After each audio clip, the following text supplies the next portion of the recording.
Welcome to Jesus Changes Everything, a daily podcast dedicated to providing a fresh look at the ancient and glorious truth that Jesus not only reigns, but is busy about the business of bringing all things under subjection, that celebrates the wonder and the glory that he has been given all authority in heaven and on earth.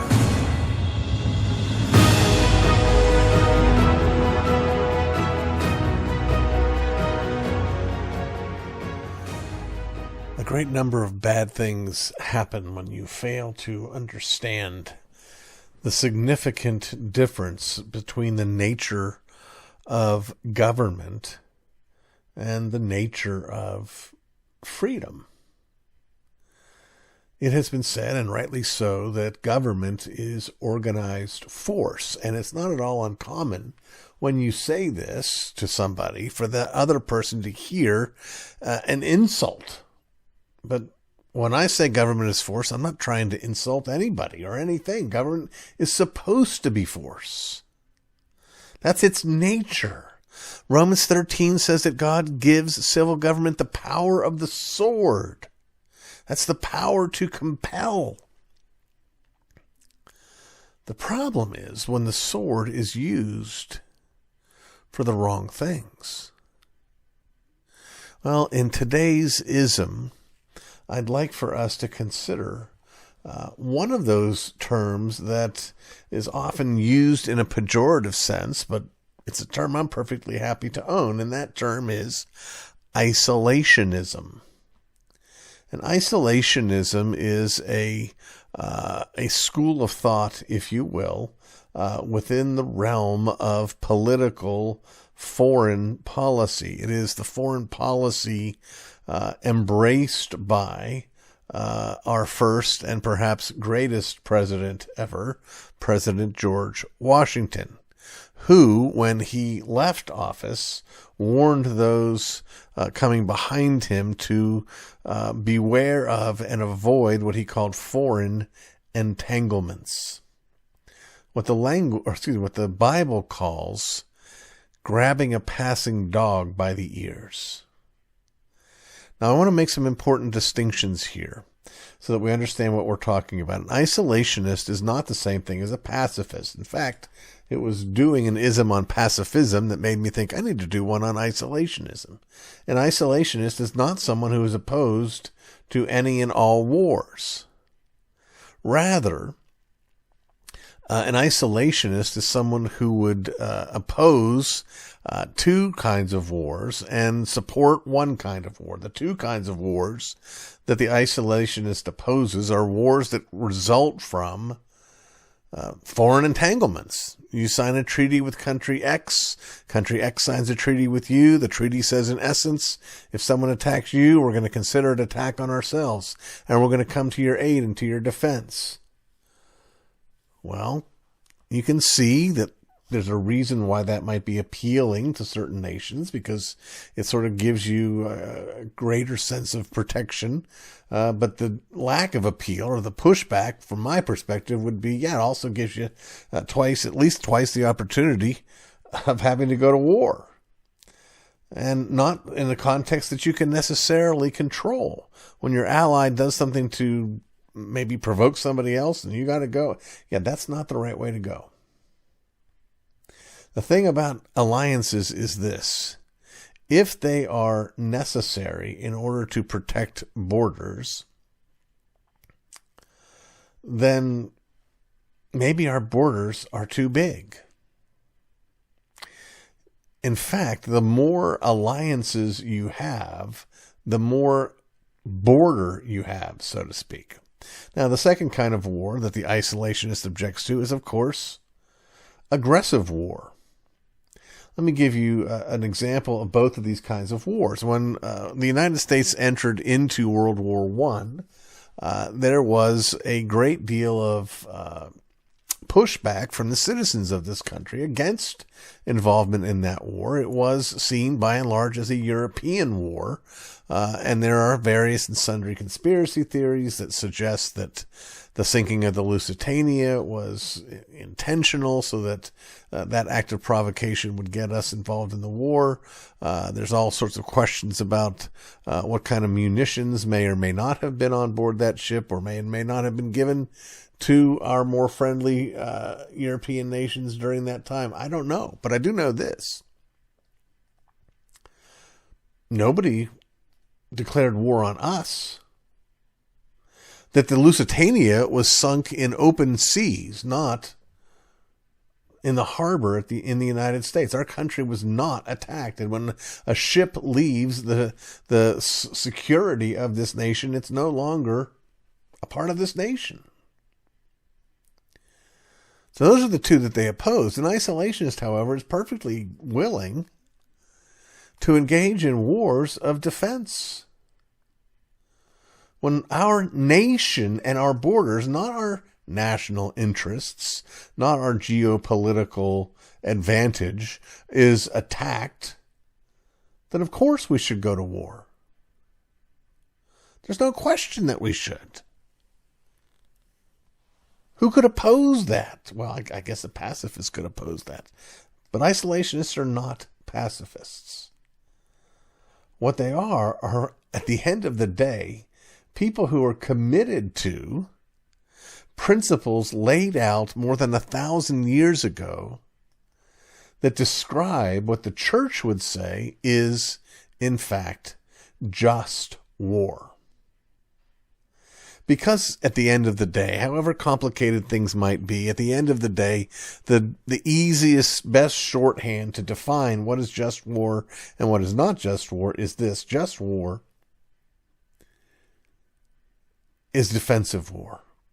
Really defensive war, not stretching it defensive war, not they insulted us so we have to defend our honor war. No, defending our borders war. That's what just war is. Now, what about tragedy, atrocity, and danger? If we didn't join World War II, then Hitler could have conquered the English, and then we would have been next, and we would have not been in place. If this, if that.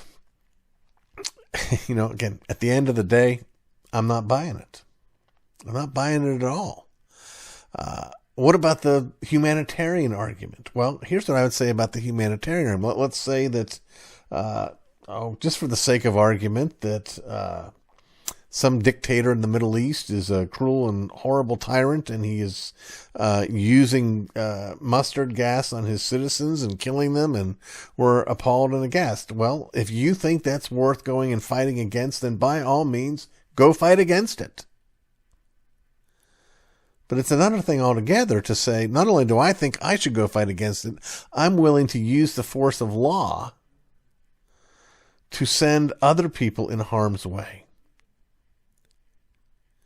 For every danger, every hardship, every suffering citizen in a country like that, we need to remember that if we're going to send our army out to fight against this kind of man, then we're sending someone's son out to die. Now, again, I don't mind sending out someone's son to die to defend this country.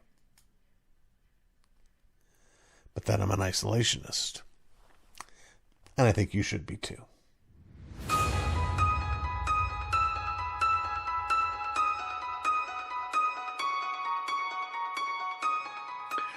It was a great time. It was a blessing to both honor and surprise my father. It was on the occasion of the 30th anniversary of the publication of his first book. That first book was originally called The Symbol, an exploration of the whole of the Apostles' Creed. And on that 30th anniversary, we determined that we would bless my father with what is called in academic circles a Festschrift, Festschrift, which is typically a book that's published in honor of a scholar on the occasion of a landmark day in his life or career, often at retirement, written by his peers on subjects that are of interest to the person being honored. Well, my father, is the second book that he published, so to speak, was not one that he was the author of alone, but rather he was the editor of, and that was a book called Soli Deo Gloria, written in honor of Dr. John Gerstner, his mentor. And I wanted to do the same thing for my father. So I gathered a list of 9 other men to contribute to the volume that has become After Darkness Light. And we determined to assign each of these 9 men and myself either one of the 5 points of Calvinism or one of the 5 solas of the Reformation, to give not just an academic presentation, but in honor of my father's capacity to teach lay people, to publish a book for lay people. And we determined to present it to my father at the annual Ligonier Conference. One of the reasons for that is that we already had a number of the speakers for that conference as contributors to the book, and we brought in a few more contributors. And so it was, I don't remember whether it was a Thursday night or a Friday night, but my father is about to get up and give his first address to this conference. There's about 5,000 people there, and it's not at all unusual to have me introduce him, so I went up to do that. But instead of introducing him, I invited everybody that was a contributor to come up on stage and to stand behind me. From there, I went on to give a very brief 2 or 3 minute address talking about why we were there, what we were doing, what we were giving to my father. And in the midst of that address, I mentioned that there were 2 men that we wished could have contributed to the volume, but were not able to. One of them, Dr. John Gerstner, who had passed away a few years before that. The other, Dr. James Montgomery Boyce, who had died relatively recently and relatively young. And in describing that disappointment, I said something about Dr. Boyce's untimely death. Well, I could see my father's eyes sparkling as they moistened as this tribute went on, and eventually it was time for him to come up on stage and to say a few words. And so he did, and he thanked me, and he thanked all the contributors there. But, you know, my father had a capacity to gently and politely, and in a sense, oddly, warmly, sort of diffuse emotional moments. And he diffused this emotional moment with a bit of humor when he said, in the midst of thanking me for my contribution, he confessed to his own failure as a father and as a professor, because I, as his son, had made reference to Dr. Boyce's untimely death. And he couldn't believe that I would suggest that, you know, that Dr. Boyce died a day sooner or a day later than he should have, that I had forgotten the sovereignty of God with respect to these things. And so despite my failure to be a faithful defender and teacher of the sovereignty of God over all things, he nevertheless was very grateful to me in that I had worked diligently to keep the 4th commandment. Well, so then I understood my calling at that point was to be sort of that by which that by which my father deflected that emotional moment.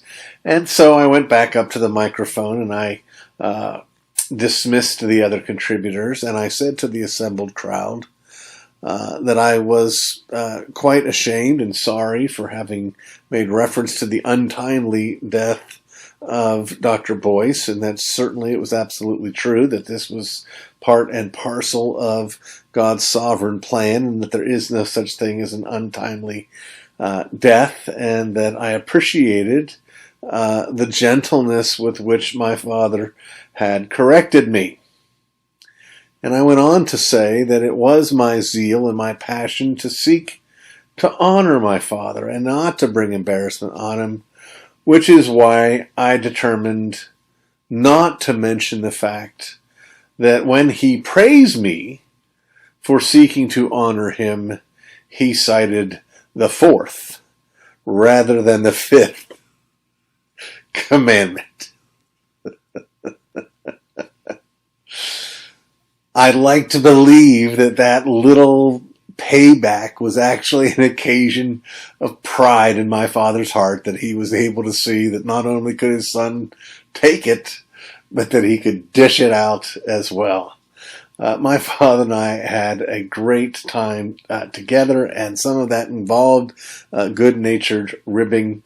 And so it was a happy and joyful day when I got to honor him with great sincerity and humility, and then also when I got to, in the midst of that, get humiliated and honor him with a little zing back.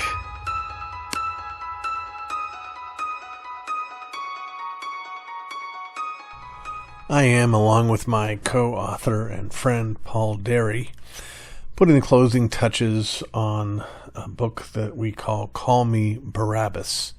As soon as it's available, we'll be sure to let everybody know. And I'm also beginning a new work,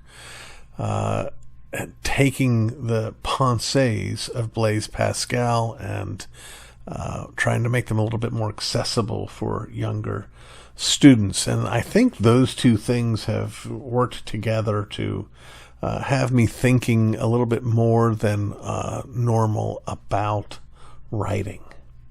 And so I wanted to take this segment and consider with you what it takes to write well. And I'd like to start with a well-known quote, one of those well-known quotes that we're not 100% sure who actually said it or when they said it. It's often attributed to the great sports writer Red Smith, who, again, supposedly somebody said this, quote, "Writing is easy. You just open a vein and bleed," end quote. Like all great metaphors, this one, well,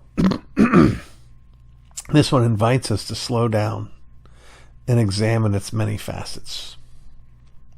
First, writing hurts. It hurts in part because when you write, you're giving up for public view that which courses through your veins. Though we all likely do it to one degree or another in whatever line of work we do, precious few lines of work have such a clear and immediate connection between the product and the producer. It is my own lifeblood, and when it is rejected or despised, I am rejected or despised. Second, it's just me. Well, it may involve paper and ink or cyber paper and ink, but no one reads for either the paper or the ink. The raw material is me. I'm the one manipulating the raw material. I'm the one polishing the raw material. It all starts with a blank page and the writer. The writer doesn't bring much to the table. That said, there is raw material that feeds the raw material. I like to think of myself in terms of my writing as a pig. Well, no doubt I have plenty of critics who would agree. But what I mean is this, a pig takes in copious amounts of stuff. Some of it fairly expensive and fine, like pig feed. Some of it cheap and base, like the scraps from the family table. In God's good providence, the pig then turns that stuff into something profoundly treasured and dear.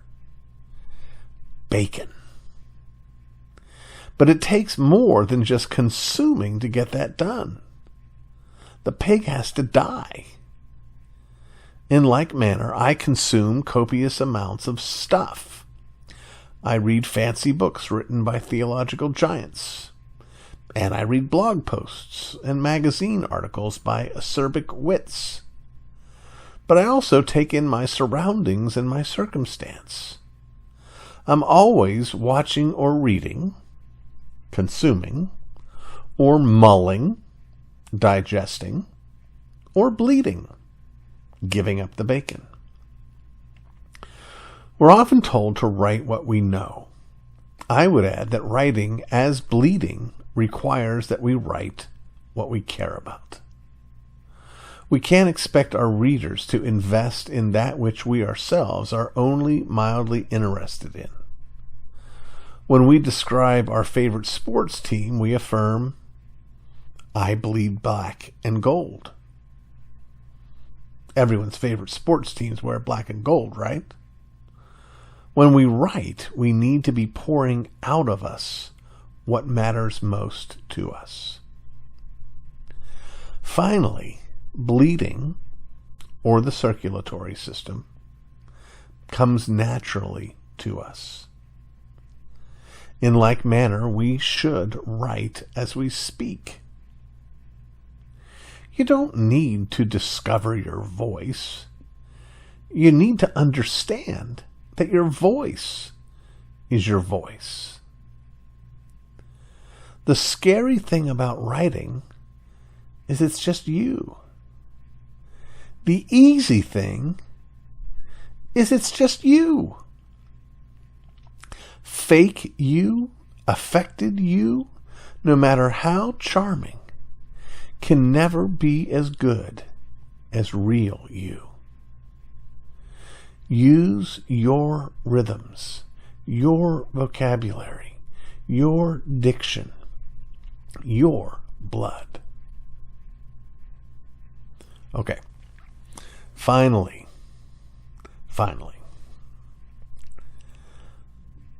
another way that Red Smith or whomever was right.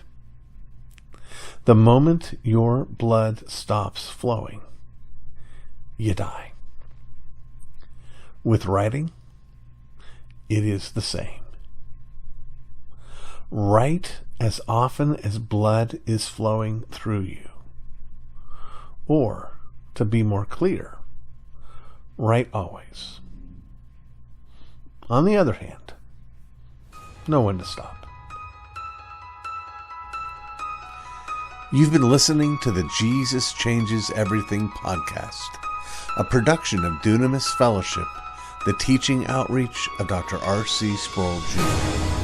If you've enjoyed this podcast, we encourage you to subscribe, which you can do at all the usual outlets, to tell your friends, and to spread the word. To learn more about the work of Dunamis Fellowship, please visit rcsproulJR.com. And join us next time on Jesus Changes Everything.